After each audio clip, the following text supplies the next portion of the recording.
Los proyectos necesitan conversaciones, encuentros y conexiones reales. Bienvenidos a Resonancias Red HD. Si te interesa conectar con otros humanistas digitales, este espacio es para ti. Porque en comunidad, las ideas resuenan más fuerte.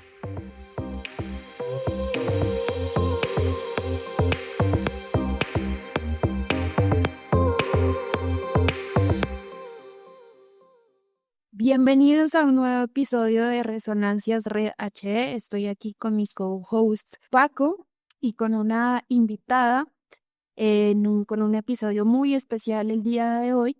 Pero antes de avanzar con el episodio, quiero darle la bienvenida a Paco. ¿Cómo estás, Paco, el día de hoy? Hola, Tata, muy bien. Qué raro se siente no hacer la presentación, pero también qué bien se siente escuchar la presentación de tu voz. Estoy muy bien, muchas gracias. Bueno, ¿quieres presentar a nuestra invitada el día de hoy? Sí, el día de hoy tenemos una sola invitada, a diferencia de nuestros podcasts anteriores, que habíamos tenido parejas que habían trabajado, pues tal vez cosas de los videojuegos, cosas del archivo, de distintas instituciones, de la UNAM, de alguien de Colombia, alguien de Barcelona, del TEC de Monterrey. Ahora tenemos a una jovencita, a una chica que se llama Isabel Rentería. Isabel ya está aparentemente en la Ciudad de México, pero antes de que yo haga estas presuposiciones, nos gustaría saludarte, Isabel, que nos contaras quién eres, en dónde estás, cómo estás, por supuesto. Hola, muchísimas gracias, Tata y Paco, por la invitación. Antes que nada, yo soy Isabel Rentería y soy de Valle de Chalco, Solidaridad, Estado de México. Actualmente me encuentro en Santiago de Chile porque estoy de vacaciones. Fantástico. Ajá. Traigo 5 capas de ropa por el frío que hace y parece que va a nevar. No estaba preparada para esto. Pero radico en el Estado de México, en el municipio de Valle de Chalco, Solidaridad, y yo me asumo como una artista interdisciplinaria, filósofa y humanista digital, que actualmente está como tesista en la Facultad de Filosofía y Letras con la licenciatura de Filosofía. Mi tesis es acerca de la divulgación de la filosofía y lo que propone es hacer una conceptualización, proponer conceptos y herramientas para concebir a la divulgación en general y particularmente de las humanidades y la filosofía como una disciplina teórica. Una de las variantes de Isabel, como habrán escuchado, es que está en este proceso de titulación y que está en esta búsqueda de poder concluir una parte, desde la filosofía, por supuesto, incluyendo las humanidades, como dice, y algo que nos gustó mucho de esta metodología que ya Tata les ha contado, de cómo el comité de vinculación hace match con ciertos perfiles. Algo que nos llamó mucho la atención, y ahorita Tata pues le pediría que profundice, del trabajo de Isabel es cómo se presenta, y ahorita que dice me asumo como tal, me parece como muy interesante que también desde esta parte de la individualidad lo manejes y lo aclares, por supuesto. ¿O cómo lo ves tú, Tata? Sí, eso estaba pensando, que es interesante cómo te sitúas en ese triángulo como artista, filósofa y humanista digital. Y entonces en ese sentido nos gustaría que nos contaras cómo una artista filósofa hace ese enganche con las humanidades digitales. ¿Cómo haces ese salto o como dice Paco, ese círculo o ese cuadrado? ¿Cómo llegas ahí? La verdad es que es una historia interesantísima y creo que refleja mucho la importancia de los maestros y maestras en la vida estudiantil. Yo estudié en bachillerato especializado en artes y humanidades, con especialización en artes plásticas y visuales. Entonces, yo de formación, durante el bachillerato, a mí me gustaban demasiadas cosas, ¿saben? Yo tenía muchísimas preguntas y el arte era mi forma de responder, pero no mi forma de guiar la respuesta. Y allí fue cuando decidí estudiar filosofía como carrera en la Facultad de Filosofía y Letras de la UNAM. Entonces, yo entré a la carrera de filosofía esperando poder guiar mis preguntas y encontrar maneras en las que pudiese cruzar narrativas para crear propuestas artísticas que hablase también desde la filosofía y que sobre todo pues ayudasen en mi camino de vida y autodescubrimiento. Desde ahí creo que se nota que soy una persona súper multifacética e interdisciplinar. Entonces yo amaba mezclar las cosas, buscar otros formatos de investigación, otras metodologías, otras maneras de hacer.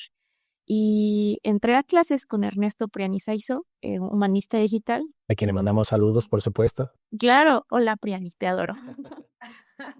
Adoramos a Priani. Sí, sí, o sea, no fueron clases de humanidades digitales, fueron clases de historia de la filosofía del Renacimiento y de Edad Media, pero en estas clases Ernesto hablaba muchísimo acerca de las humanidades digitales, siempre como que nos metía la espinita y a mí me encantó, ¿saben?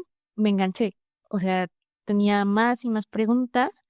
Ese momento de mi vida concordó en que estaba trabajando en marketing digital y me encargaba de hacer diseño de estrategias, SEO y SEM.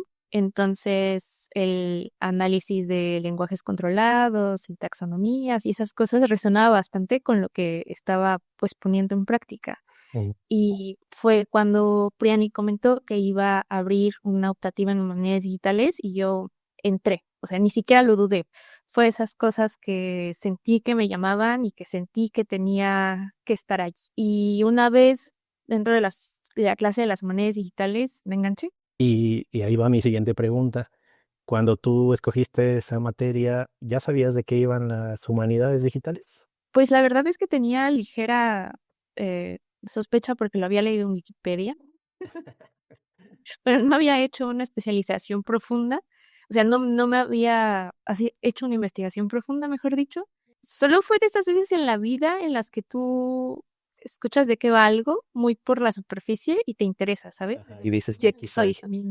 Ajá, me gustaba también la tecnología y preguntarme por el código. La clase de Ernesto hablaba sobre archivos digitales, vimos mucho archivos digitales y mercadotec, entonces sentí que todos mis intereses convergían por fin en una forma de investigación. Algo que me gusta mucho de las humanidades digitales es la versatilidad y el trabajo en equipo que el área requiere y que también el área se permite y que siento que es algo que le hace falta a muchas disciplinas académicas, ¿no? Esa versatilidad y ese enfoque interdisciplinario.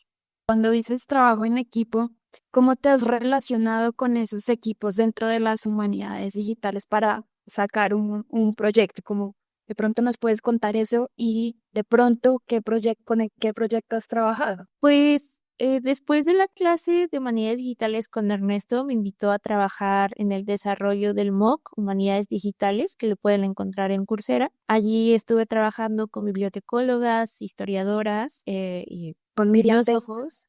Ajá, con Miriam Peña, Isabel Galina, Adriana Sánchez, todas humanistas digitales increíbles, en un proyecto que tenía un enfoque más bien pedagógico. Después estuve en el proyecto de investigación Humanidades Digitales Inclusivas, coordinado por Isabel Galina y Ernesto Priani Saizo, en el que nos cuestionábamos acerca de la inclusividad, ¿no? O sea, de la inclusión de los sujetos y objetos tradicionalmente marginados en los repositorios y archivos mexicanos de colecciones patrimoniales. Y bueno, ahí se vio el trabajo en equipo al full, éramos un equipo interdisciplinar. Tienes ese perfil de, pues, de estudiante en ese momento y ahora ya como una mujer más adulta que está en este proceso de búsqueda de trabajar, pero que también te guste algo que te resuene en la cabeza, que te haga sentir esta emoción desde las humanidades digitales, y eso lo hace bien interesante porque parte de nuestro discurso, que no sé si se puede llamar así, pero vamos a dejarlo así, ya luego lo curamos. Las humanidades digitales tienen eso, este trabajo transdisciplinario, o sea, todavía más grande y era lo que decía Tata hace ratito, un círculo puede convertirse en un cuadrado, ese cuadrado puede convertirse en un triángulo y puede ser horizontal, puede ser vertical y nos ayuda como de esta manera a adaptarnos a muchas situaciones, y es algo que hemos platicado y que desde el del subcomité de vinculación pues estamos intentando pues enlazar a las personas desde esto, desde el trabajo, desde la forma en la que se acercan a estas metodologías, a estas pues digamos formas de estudiar las cosas, y es bien padre encontrar como estos perfiles en chicas como tú, con esta edad y con un camino que tal vez es cortito, pero que puede hacer como tantas cosas, sobre todo desde esta pasión que se te nota en lo que dices y en cómo lo dices. Gracias, me halaga. La verdad es que es una de las cosas que más me sorprende de las humanidades digitales, su versatilidad. Yo algo que siempre le digo a mis colegas que no son humanistas digitales es que les hace falta en la vida humanidades digitales. ¿Y qué te contestan ellos? Me preguntan, ¿qué es eso? Ajá, sí. Estamos en un giro digital, ¿no? Le llaman la próxima vuelta copernicana con el auge de las inteligencias artificiales, el análisis de datos y las metodologías cuantitativas. Creo que es necesario que todos los investigadores y académicos se empapen un poco de lo que estamos haciendo desde acá, desde las humanidades digitales, y pienso fielmente que es un camino a seguir muy bonito, muy versátil y que nos puede dar resultados, preguntas que de otra forma no veríamos. ¿Y tú crees que tiene que ver a ver, porque el trabajo interdisciplinar existe en otros campos, ¿no? ¿Crees que tiene que ver que sean nada más humanidades digitales o la misma comunidad o la misma gente con la que te relacionas que colabora en que sean de pronto proyectos más horizontales? Pienso que las humanidades digitales son bastante horizontales, pero sí creo que a estos proyectos interdisciplinarios que existen en otras áreas les hace falta horizontalidad. En general, hace falta una visión académica más desde lo horizontal, más desde lo comunitario, más feminista, ¿no? Más decolonial, más interseccional, porque las maneras en las que tenemos las metodologías de investigación hoy están pensadas desde lo vertical, desde lo hegemónico, desde la ciencia objetiva, el conocimiento puro, cuando en realidad no hay nada ciencia cierta en este mundo, ¿no? Y mucho menos algo así como la objetividad. Me recuerdas a mis clases de periodismo. Hice periodismo un momento en mi vida, así de dispersa soy. No es disperso, o sea, no lo veas así. Creo que yo que estudié comunicación, ejercí también el periodismo. No fue mi lugar por muchas cosas, seguramente el tuyo no fue por otras cosas, pero es parte del proceso y es parte de este aprendizaje continuo en el que estamos inmersos y que a veces eso lo confundimos o lo llamamos que es dispersión, pero también es pasión, pero también es otras cosas, ¿no? Que podemos estar nombrando aquí en este episodio. ¿Saben qué me pasa? Que en diferentes lugares, y por ejemplo ahorita escuchando a Isabel, pienso que muchas veces cuando presentan proyectos de humanidades digitales hablan sobre la mirada feminista. Y siempre me he preguntado qué tanto la practican en los equipos la mirada feminista, no solamente el enfoque. Entonces quiero preguntarles, o sea, se me ocurre cómo sería una visión de un equipo de humanidades digitales con prácticas feministas, no con enfoque feminista, porque de esos proyectos hay varios. ¿Cómo sería con prácticas feministas para ustedes? Creo que sí es una pregunta muy amplia y también bastante valiosa que tenemos que hacernos en los equipos trans, inter y multidisciplinarios.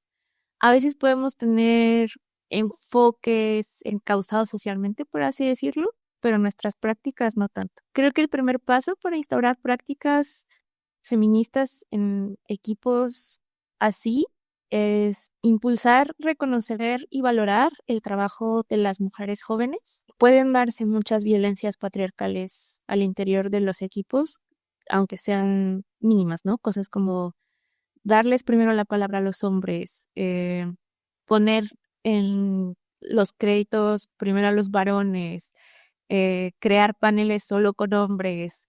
Entonces, prácticas feministas van por ahí, por el reconocimiento, la valoración del trabajo de las mujeres jóvenes, pero también de impulsarnos, de impulsar a las mujeres jóvenes, de preocuparse por tener una bibliografía y colaboraciones con mujeres y con disidencias, son las cosas que pienso de momento. No, claro, y ahorita, y como lo dice Isabel, es una pregunta amplia que seguramente requiere mucho más reflexión, pero así como abuelo de pájaro, como decimos en Colombia, ¿qué sería para ti un equipo en donde em, tenga prácticas feministas, este equipo en un equipo de humanidades digitales y no necesariamente un enfoque? O sea, puede tener el enfoque que si tú te vas y revisas muchos proyectos de humanidades digitales tienen enfoque feminista, no se habla de las prácticas, pues porque seguramente no es lo que quieren mostrar cuando van a presentar un proyecto. Pero se me ocurre esta idea también porque pensando en el enfoque que tenemos en el podcast, que lo hemos nombrado varias veces, que es investigación, creación, como que eso no se separa, ¿no? O sea, la teoría y la práctica vienen juntas para que uno pueda reflexionar desde ahí. Entonces, en ese sentido, ¿cómo verías tú un equipo con prácticas feministas? Creo que esas prácticas tienen que ver con esta parte de la horizontalidad, de tratarnos como con ese respeto que a veces no sucede. O sea, lo que dijo Isabel en la primera línea era que a veces no se da como la palabra, ¿no? O sea, se da primero la palabra en un grupo de trabajo a un hombre. Entonces creo que ese tipo de cosas, desde nosotros, desde el género, yo lo voy a decir un poco más inepto, y lo considero así, nosotros los hombres, porque a veces el mismo sistema o nosotros queremos justificar ciertas situaciones, ciertas acciones que no siempre, o sea, que las vemos normalizadas, pero no tienen que ser así. La parte de poder respetar una opinión, una decisión, una pregunta desde este enfoque y desde esta práctica feminista puede tener el mismo valor de una pregunta que puede hacer un hombre, y a veces eso es como minimizado.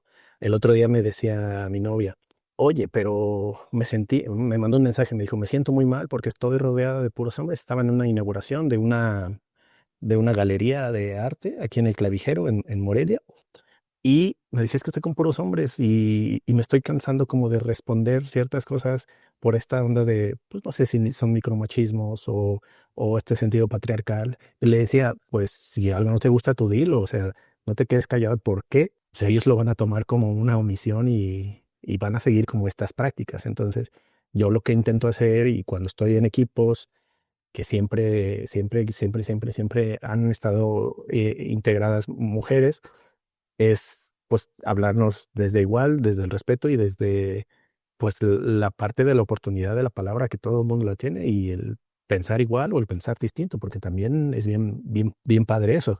Nosotros aquí en el podcast lo estamos haciendo. O sea, antes de entrar a esta emisión, Tata y yo tuvimos una charla y que fue, creo que tal vez con esta práctica como feminista de te escucho, me escuchas, razonamos, hablamos, resolvemos y aquí estamos, ¿sabes? Y eso a mí me hace, y desde la investigación, creación y sin separarlo, creo que lo hace todavía como más interesante. Agregaría lo que dicen ustedes que tiene que ver con la ética del cuidado también. Entonces es como, claro, lo que decía Paco ahorita, como que tuvimos esta conversación previa, pero es como tenemos el cuidado de cuidar el vínculo. Y eso no me parece tan, eh, no hay que tomarlo por sentado en los equipos de trabajo.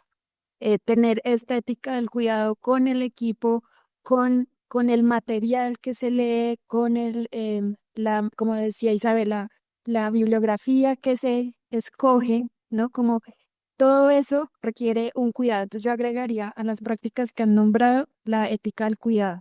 Isabel, ¿tú qué más quieres agregar? Escuchándolos, pienso que incluso las prácticas feministas deberían ir algo más allá. O sea, tendríamos que buscar prácticas antipatriarcales y anticolonialistas dentro de nuestros equipos de trabajo, empezando por preguntarnos acerca de las jerarquías y las relaciones de poder que se enuncian dentro de los espacios académicos, enmarcar y enunciar la violencia que muchas veces existe en el mundo académico. Y con violencias dentro del mundo académico me refiero a estos no nombrados ritos de iniciación donde los estudiantes hacen trabajo precarizado, no son reconocidos por lo que hacen, ¿no? Y la figura del investigador como vaca consagrada que tú tienes que seguir y que al final de cuentas también eh, pues forman parte de esta violencia patriarcal que se enuncia desde allí. Una mujer también puede replicar al patriarcado. Entonces, además del tema de la representación de las mujeres, es cuestionarnos acerca de las relaciones de poder dentro del mundo académico y intentar combatirlas con diferentes acciones, ¿no? O sea, la verdad no sé qué acciones, pero supongo que pueden existir diferentes acciones para combatirlas y evitarlas. Mucha conciencia de uno mismo y de las prácticas con las cuales nos relacionamos. Dentro del trabajo académico, yo conozco casos de estudiantes que le escriben todo el artículo al investigador o a la investigadora y nunca aparecen en el artículo, ¿saben? O sea, nunca aparecen en el artículo. ¿Cuántas veces, incluso a nosotros mismos, para crecer dentro del mundo académico, investigadores e investigadoras nos han pedido que hagamos trabajo que no nos toca y lo hacemos, ¿no? Por obtener la beca, por obtener el favor. ¿Cómo se maneja el mundo académico desde las cartas de recomendación, que son favores que te hace un grupo político al que luego le tienes que devolver el favor? Creo que esas también son parte importante para generar prácticas antipatriarcales, cuestionarnos todo eso que se da dentro de la academia. La ética del cuidado, totalmente de acuerdo, ¿verdad? Sí, no se preocupe. Me hiciste recordar a una amiga que se llama Yola Montejano que dice, esto es tema de tesis. La forma en la que lo están planteando en esta conceptualización de la ética del cuidado y todo eso, es un tema de tesis y es digno de estudiarse y por supuesto que hablando desde las humanidades digitales, digo, ahorita es difícil como poner una idea así como muy particular, pero pues se puede hacer minería de texto, se puede hacer cartografía, se puede hacer replicar tal vez lo que ha hecho, no sé, el Signalab del ITESO, lo que están haciendo laboratorios de la UNAM, de la UAM, de otras universidades, y creo que eso está interesante y también fuera de las universidades, porque también el conocimiento está pues en la calle, en el día a día, en la persona de pie, y eso está bien chido y bien interesante. Y otra cosa que me gustó de lo que dijo Tata es como siempre tienes este tino, y ahí te lo digo con todo el respeto y admiración, como de luego ponerle un nombre tan fancy a cosas que a veces suenan tan simples.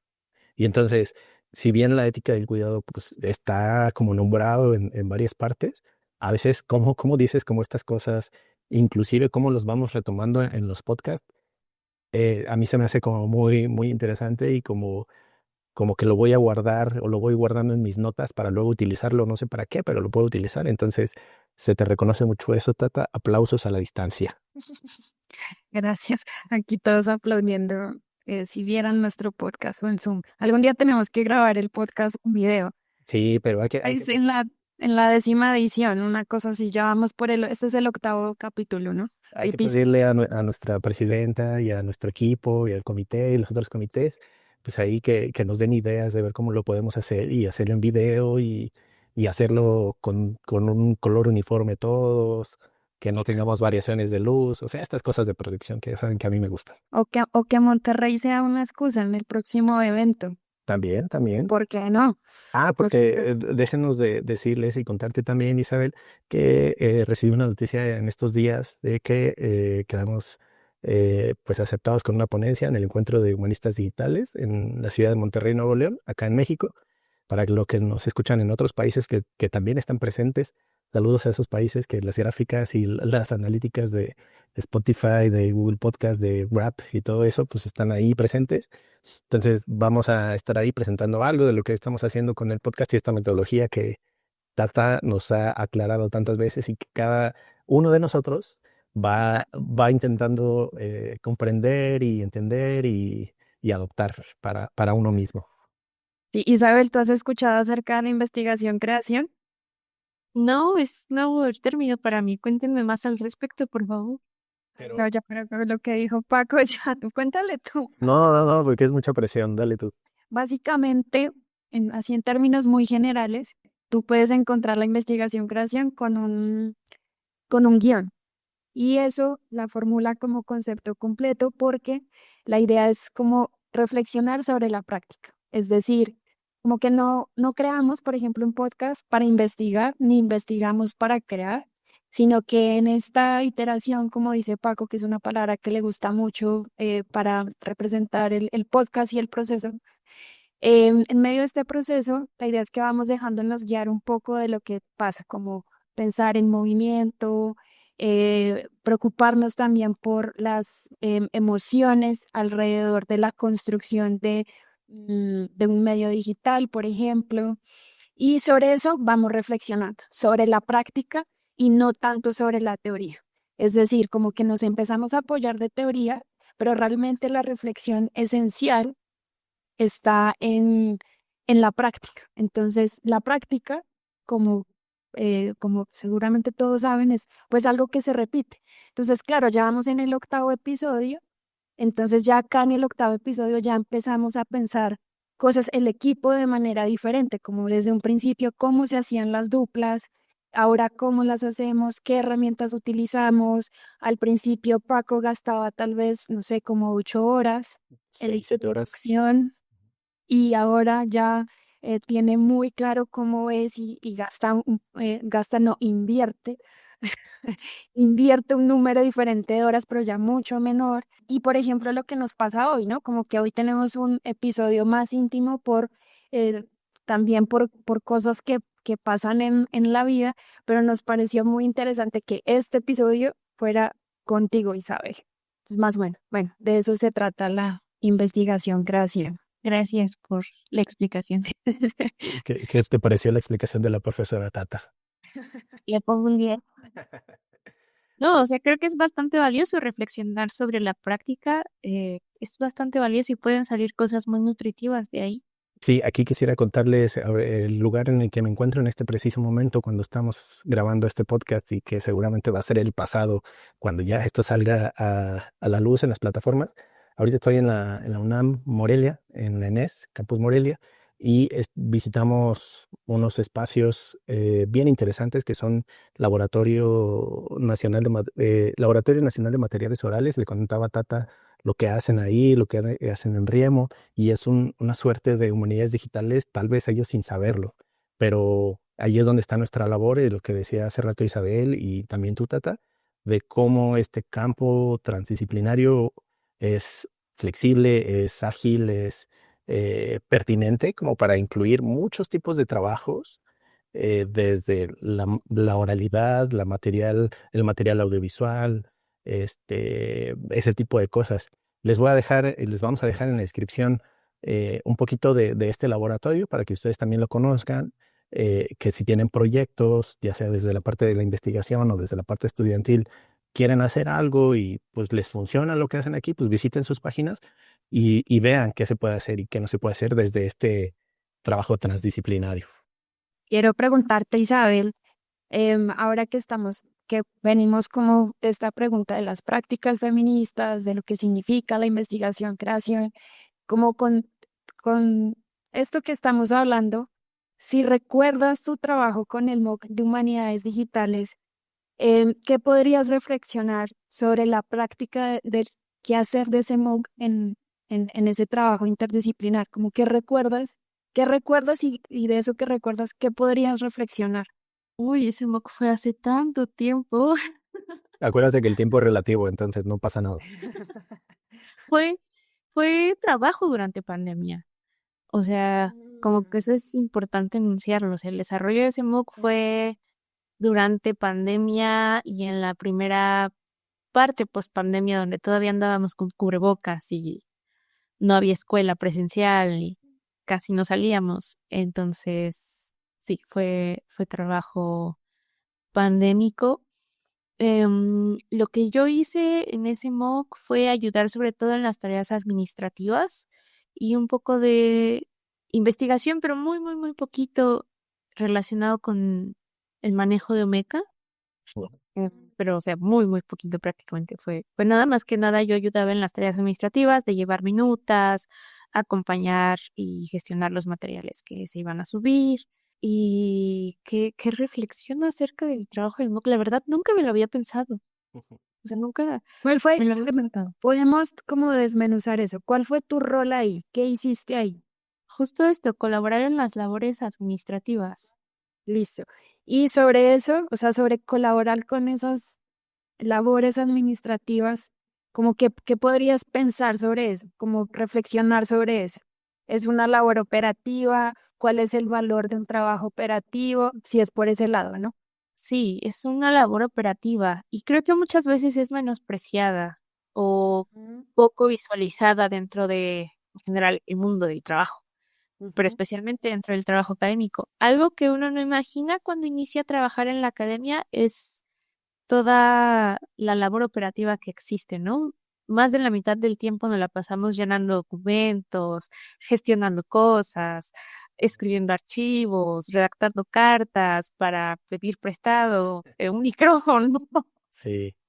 no sé, llenar un formato para pedir que te den un lápiz para llenar el formato. Así de absurdo es el trabajo. Claro, luego son las partes que no son divertidas y que nadie te cuenta, que a veces son parte del proceso y que no todo el mundo tiene tampoco pues como la madera o el gusto por estas actividades. Y pues sí, algo que yo comentaba en una de las reuniones que tuve hace un ratito era eso, que pues a veces llenar formularios o llenar solicitudes o así no es lo más divertido de la parte académica, pero luego ya está la otra parte donde ya puedes publicar, donde tienes como esta injerencia en procesos de producción, productos comunicativos y eso también está muy chido.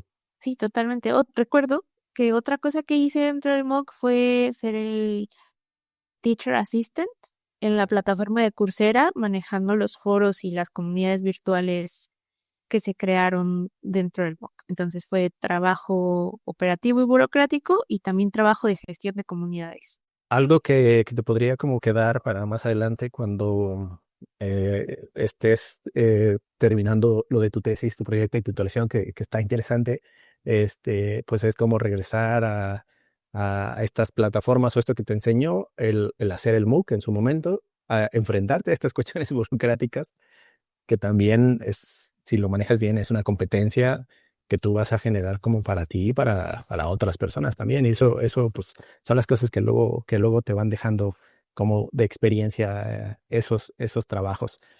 Estamos llegando casi al final de nuestro episodio, de nuestro 8º episodio. Algo que se nos vaya, Tata. No sé si, además de los datos de contacto de Isabel, algo que esté haciendo.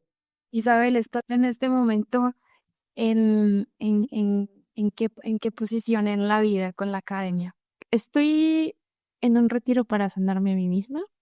Creo que, justo en apego a esta ética de cuidado, también es el cuidado con uno mismo, reconociendo cuando es momento de alejarnos para enfocarnos en otras cosas que van más con el desarrollo personal de nuestras habilidades y competencias personales y psicoemocionales. Entonces yo estoy en ese momento de la vida. Me retiré de la academia para enfocarme en sanar y en desarrollar las habilidades y aptitudes psicoemocionales que me hacían falta para poder continuar. Actualmente no estoy trabajando en ningún proyecto con alguna institución. En enero de este año terminé de colaborar con la Red de Humanidades Digitales. Estuve como su asistente técnico administrativa 2 años y medio. Entonces fue un trabajo largo y muy interesante y muy arduo. Y sí, o sea, actualmente como que no estoy trabajando en ningún proyecto, pero está bien.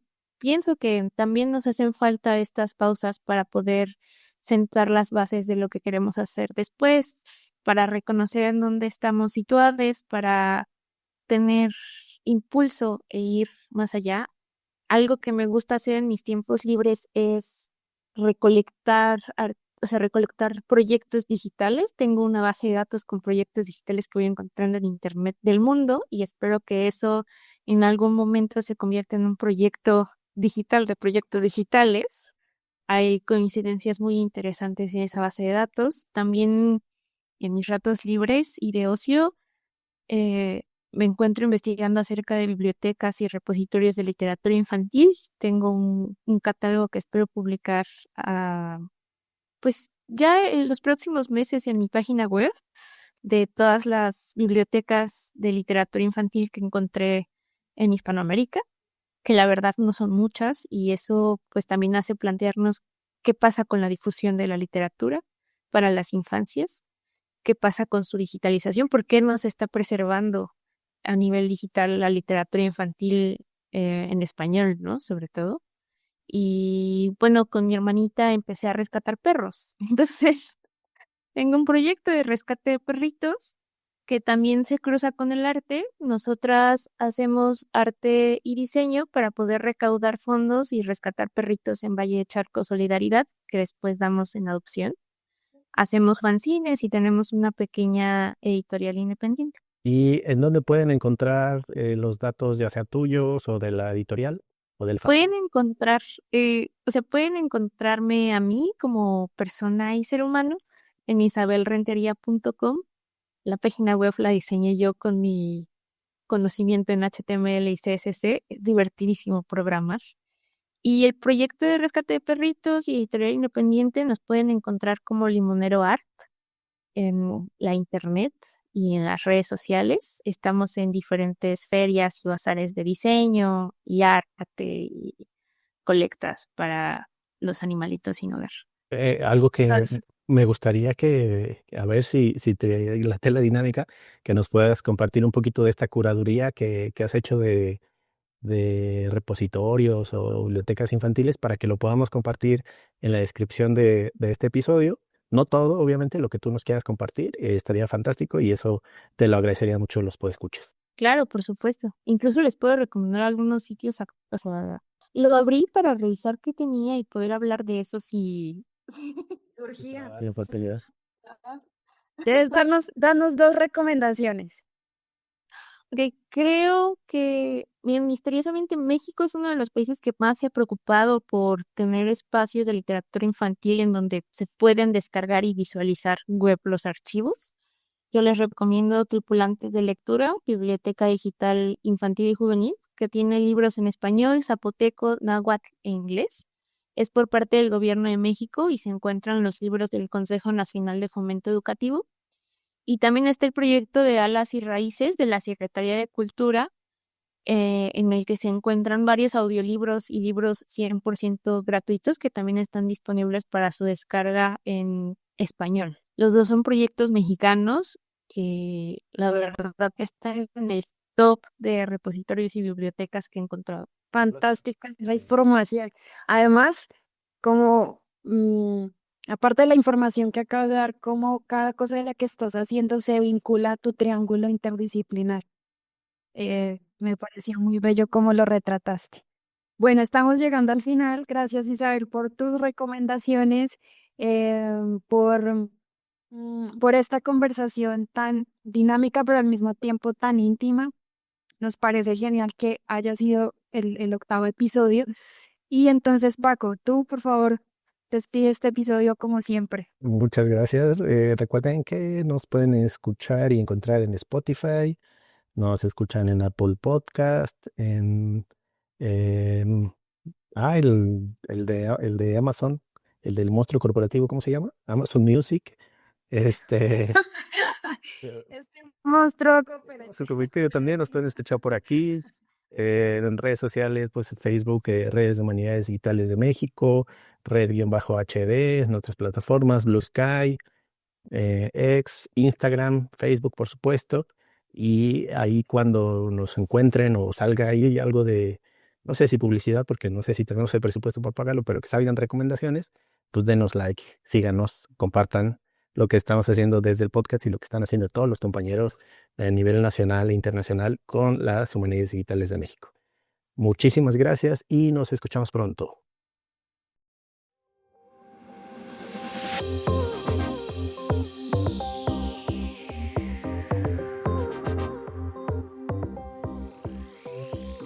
Las conexiones siguen vivas. Nos escuchamos en el próximo Resonancias Red HD. Un podcast producido por el Comité de Vinculación de la Red de Humanidades Digitales de México.